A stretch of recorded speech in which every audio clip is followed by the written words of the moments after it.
से ही क्वेश्चन लिखते हैं। 3 नॉर्मल्स लिखिए।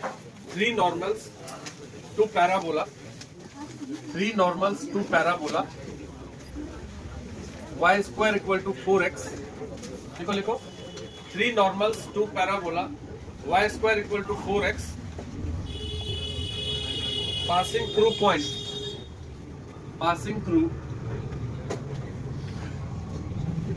Point 15, 12।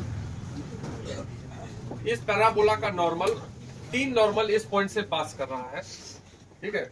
If one of the normal is, अगर उनमें से एक normal, if one of the normal is, 3 में से एक नॉर्मल है y equal to x minus 3। एक नॉर्मल का इक्वेशन दे दिया है। Find other 2 normal, find other 2 normals, ठीक है। तो नॉर्मल का इक्वेशन फाइंड करना है। 3 में से एक दे दिया, दूसरा का दोनों जो बच गया वो दोनों निकालना।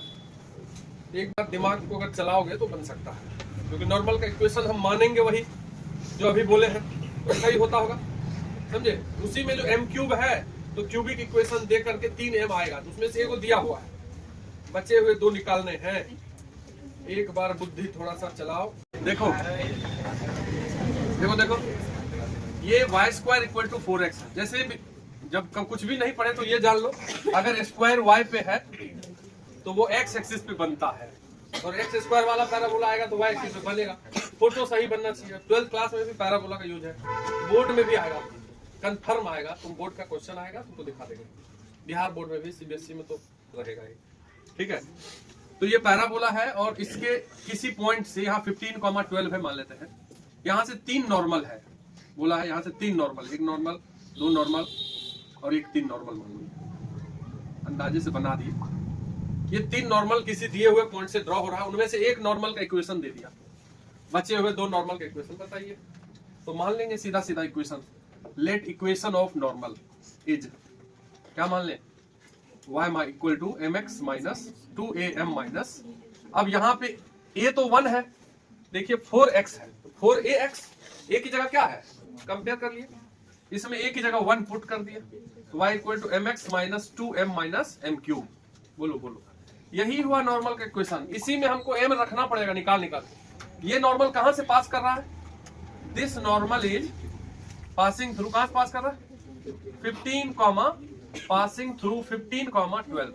तो कोई लाइन अगर किसी पॉइंट से पास करता है, तो अब हम पूरा डिटेल कुछ नहीं पढ़े तो ये जान लेंगे कि 15, 12 को इसमें रख देंगे जाके, x की जगह 15 और y की जगह 12, तो ये होगा 15m minus 2m minus m cube. कोई दिक्कत, तो ये हो गया 12 equal to 13m minus m cube. सबको एक तरफ करते इधर, m cube minus 13m plus 12 equal to 0। यही ना क्यूबिक है m का, जो सॉल्व होकर के क्या देगा, m देगा। कितना, जिसमें एक m दिया हुआ है, 1। अब देखो एक चीज, यदि कोई मान लो 10th क्लास में पढ़ते थे ये क्वाड्रेटिक, बोलते थे इसको फैक्टर करो, सबको आता होगा। इसका फैक्टर क्या होता है, x minus 2 into x minus 3, कर लेंगे फैक्टर। ऐसे सोचो, फैक्टर ऐसे भी निकालते हैं। यदि इसमें 2 रखो, इसमें 2 रखेंगे तो क्या आएगा, अरे इसमें 2 रखेंगे x की जगह तो क्या आएगा, अभी फैक्टर जान रहे तो 0 ही ना आएगा।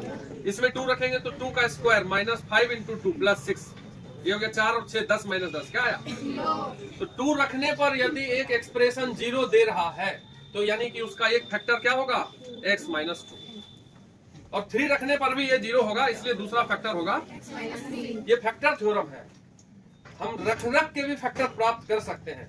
जैसे मान लो कि कोई पूछे कि इस एक्सप्रेशन 10वीं क्लास में पूछा था ना, इसका क्या रूट है, तो बच्चा सॉल्व करने लगता था ऑब्जेक्टिव में भी, तो जो होशियार था वो उसको रख देता था, 0 आता था तो वो 0 रूट है उसका, ठीक है। तो यदि 2 रखने पर ये एक्सप्रेशन 0 दे रहा है तो इसका फैक्टर क्या है, x माइनस 2, और 3 रखने पर 0 हो रहा है तो क्या है कि इसमें एक m दिया हुआ है, ये वाला नॉर्मल दिया हुआ है कि नहीं, ये दिया हुआ नॉर्मल है। नॉर्मल जो गिवन है वो कौन सा है, y equal to x minus 3।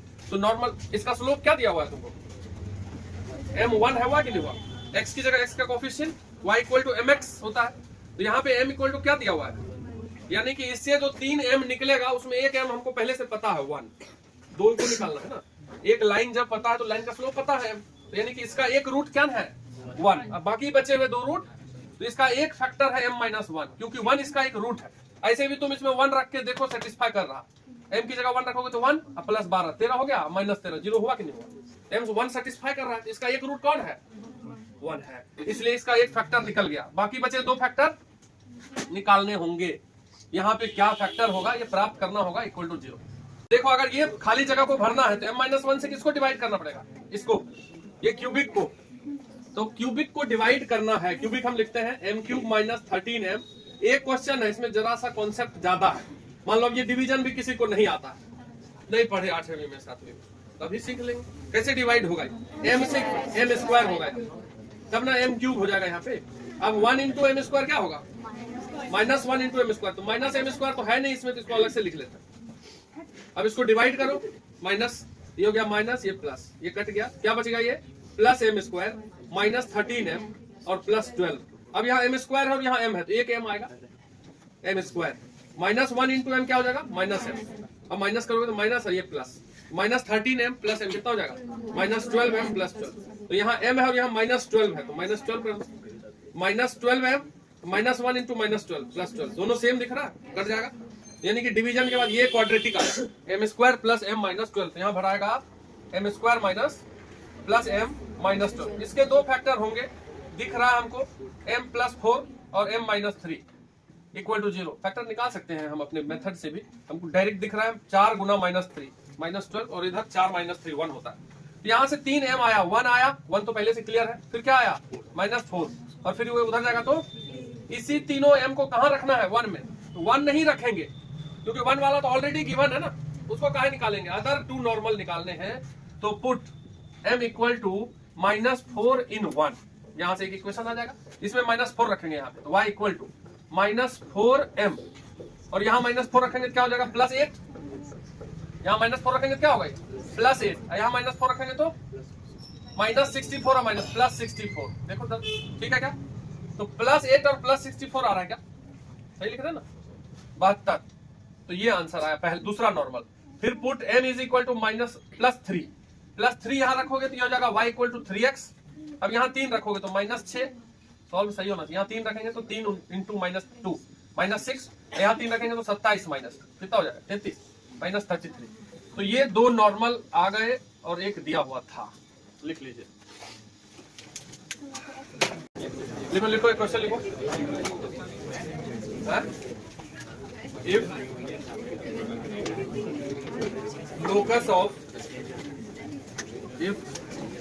locus of midpoint of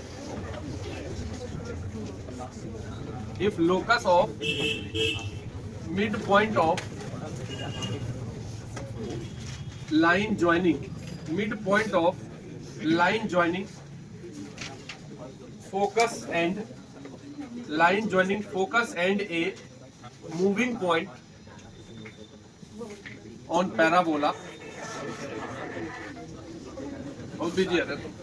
if locus of midpoint of line joining focus and moving point on parabola y² = 4ax, focus and a moving point on parabola y² = 4ax is another parabola,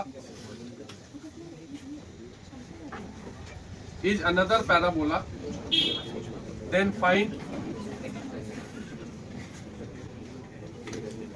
directrix of another parabola।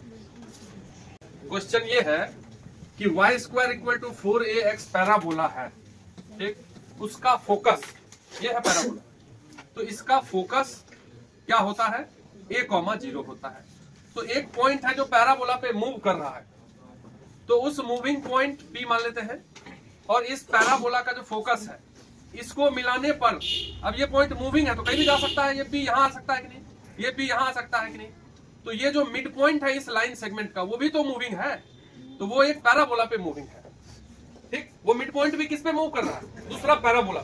Question में ये लिखा हुआ है कि इस mid point का जो locus है, अगर ये मूविंग पॉइंट को पैराबोला के फोकस से मिलाएंगे तो जो मिड पॉइंट है वो भी किस पे दिख रहा है मूव करता हुआ, पैराबोला, तो उस नया पैराबोला का क्या डायरेक्ट्रिक्स है ये पूछा है। तो ये क्वेश्चन हमको समझ में आना चाहिए, तब हमको क्वेश्चन कैसे अटेम्प्ट लेंगे ये समझना। कैसे लेंगे बताओ, थोड़ा सा समझो, करेंगे।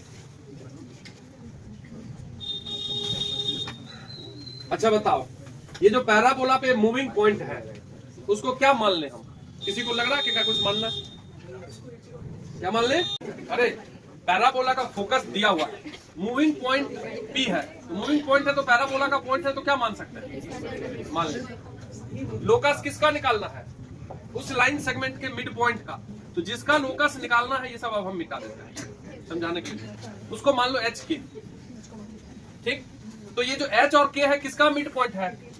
P का और S का। मिड पॉइंट फॉर्मूला लगाएंगे यहाँ पे। मिड पॉइंट फॉर्मूला क्या होता है? यदि x और x को जोड़ के 2 से भाग दे दो, x1 प्लस x2/2, ये 10th में है। यहाँ है AT² प्लस A/2। ये देखो, इस दोनों को जोड़ के अगर एवरेज निकाल देंगे तो मिड पॉइंट का x आ जाएगा h, ठीक है। तो यहां से 2h इज इक्वल टू क्या आ गया? AT² plus A। ये हुआ एक बात। दूसरा बात y के लिए भी होता है। इसका y कोऑर्डिनेट क्या है? 280, और इसका y कोऑर्डिनेट, इस दोनों को जोड़ के 2 से भाग दे देंगे तो बीच का y कोऑर्डिनेट है वो आ जाएगा। यहां से आ गया 2 और 2 तो कट गया, AT बराबर K, यहां से T बराबर क्या आ गया? इसी T को इसमें रख दीजिए जाके, तो T उड़ेगा, फिर T हटेगा तभी ना HK में डायरेक्ट संबंध बनेगा। तो T की जगह अगर K/A रखोगे तो देख A इंटू T की जगह रख देंगे K/A प्लस A। देखो इसको सॉल्व कर लो तो ये क्या हो जाएगा? A और K²/A², सही लिख रहे हैं, प्लस A। एक A कट जाएगा कि नहीं? देखो जब लोकस लिखते हैं तो H को X से रिप्लेस कर देते हैं, ये लिख दिया, और K को किससे रिप्लेस कर देते हैं? Y से। K² plus A। यहाँ के बाद हम इधर लिखते हैं, A को इधर ले आओ तो 2x माइनस A बराबर ये हो गया Y²/A। तो Y² इक्वल टू, ये A को इधर मल्टीप्लाई करते हैं, A इंटू 2x। यही पैराबोला बना। जो ये वाला जो पैराबोला है ना, ये वाला, उसका इक्वेशन आ गया। उसी का डायरेक्ट्रिक्स पूछ रहा है, समझे बात को। अब डायरेक्ट्रिक्स निकालने हम सीखे ही नहीं कभी, तो अभी भी सीख सकते हो। जब भी डायरेक्ट्रिक्स निकालना हो, पैराबोला का फोकस निकालना, कुछ भी निकालना हो, x का कोफिशिएंट शुड बी 1। मतलब जो x में लगा है उसको क्या निकालेंगे? 2 को हटाना पड़ेगा हमको, वहां क्या करना पड़ेगा? 1 करना पड़ेगा। 2 बाहर कीजिए तो y² इक्वल टू 2 निकालेंगे तो 2a हो जाएगा। अब x बचेगा, यहां से भी 2 निकल गया तो माइनस A/2 हो जाएगा। बोलो बोलो। अब ये हो गया अपना पैराबोला, और इसका डायरेक्ट्रिक्स निकालने के लिए इसका A निकालना पड़ेगा। इसको एक स्टेप और बढ़ाते हैं तो 2a को लिख सकते हैं क्या? 4 into A/2 into x minus A/2। अब ये हो गया y² equal to 4ax। A की जगह क्या आ गया? इस क्वेश्चन में A की जगह क्या आ गया? A/2 आ गया। तो डायरेक्ट्रिक्स कैसे निकालते थे? जब तुम एकदम पी गए, कॉन्सेप्ट को नहीं, कुछ भी नहीं याद है, तो डायरेक्ट्रिक्स होता है x इक्वल टू, x की जगह क्या लिखा हुआ है? x माइनस A/2, इतना equal to minus A। A की जगह क्या लिखा? माइनस A/2, दोनों कट गया, x बराबर। अब 1 मिनट रुको, यहां देखो, ऐसे भी तुम अगर ये क्वेश्चन है सामने तो ये देखना है कि ये जो पोर्शन है ये मिड में आता है, इसके मिड में आता है। तो पैराबोला यहां से जब जाएगा तो ये भी मिड में आएगा कि नहीं आएगा? नहीं आएगा। बात समझ लीजिए, इसके और इसके मिड में आएगा। तो ये तो ओरिजिन है, ये A0 है, तो ये पूरा लेंथ कितना है? A है, तो इस ये A/2 पे है, उतना ही पीछे ना डायरेक्ट्रिक्स होगा। तो डायरेक्ट्रिक्स लाइन यही है y एक्सिस इसका। ये क्वेश्चन ये पूछा, समझे बात को। और क्वेश्चन पूछा तो ये ऐसा है कि कोई बच्चा इसको सोच के भी ऑप्शन से मार सकता था, देख देख के, बिना बनाए, ऐसे ही सोच के कि यही डायरेक्ट्रिक्स आएगा, क्योंकि ये बीच में आएगा कि नहीं आएगा। ठीक है, तो ऐसे हम सोच सकते थे, लेकिन बनाए। देखो कॉर्ड ऑफ कॉन्टेक्ट, ये सब बताया हुआ है। लास्ट ईयर हम बोले थे कि सभी कर्व में सेम रहता है, जब पढ़ाए थे तो बोले थे सब में chord of contact. Chord of contact क्या होता है? इसमें से यदि 2 टेंजेंट ड्रॉ होंगे, जो कॉन्टेक्ट पॉइंट को मिलाने वाला कॉर्ड है उसको क्या बोलते हैं? Chord of contact. यही है कॉर्ड ऑफ कॉन्टेक्ट। और कॉर्ड ऑफ कॉन्टेक्ट ये लाइन है, और इसका इक्वेशन क्या होता था? बोलो, कॉर्ड ऑफ कॉन्टेक्ट का क्या इक्वेशन होता था? खत्म। सर्कल में कॉर्ड ऑफ कॉन्टेक्ट क्या होता था? Equal to 0।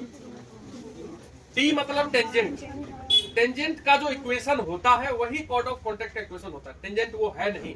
जैसे हम पैराबोला के केस में, ये सर्कल बना दिए, पैराबोला के केस में यदि x1 y1 पे टेंजेंट ड्रॉ करने बोले हैं, ये तो इसका इक्वेशन क्या आता था? y y1 y² की जगह रखते थे 2a इंटू 2x करके x प्लस x, ये बोलते थे कि नहीं?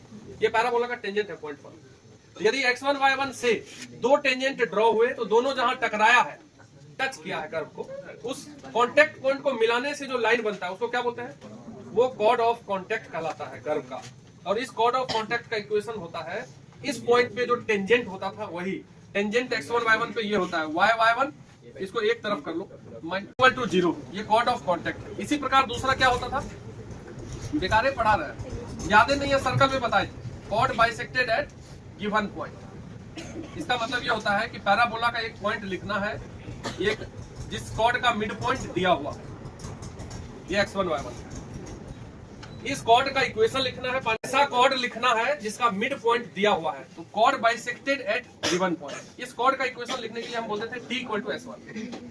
अब t तुम्हारा यही है y1 minus 2ax plus x1, और s1 क्या है, ये जो पैराबोला है y square equal to 4ax, इस कर्व पे ये पॉइंट रख देंगे जाके, x1 रख देंगे x की जगह, y1 y की जगह, तो y की जगह y1 रखोगे तो y1 स्क्वायर माइनस ये 4ax को इधर लेके आए तो 4ax1।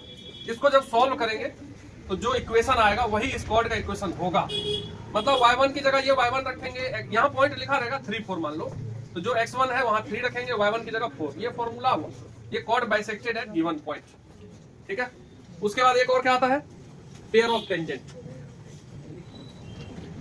तीसरा पेयर ऑफ टेंजेंट, मतलब यदि किसी एक्सटर्नल पॉइंट से, ये एक्सटर्नल पॉइंट x1 y1 से दो टेंजेंट ड्रॉ होते हैं, इस दोनों टेंजेंट को इकट्ठा ही लिखना है, उसको क्या बोलते हैं, तो equation of pair of tangent होता है t square equal to s1। t की जगह फिर रखोगे यही t, ये हो गया t, तो इसका स्क्वायर इक्वल टू s मतलब parabola y square minus 4x, s1 मतलब y की जगह y1 रख देंगे,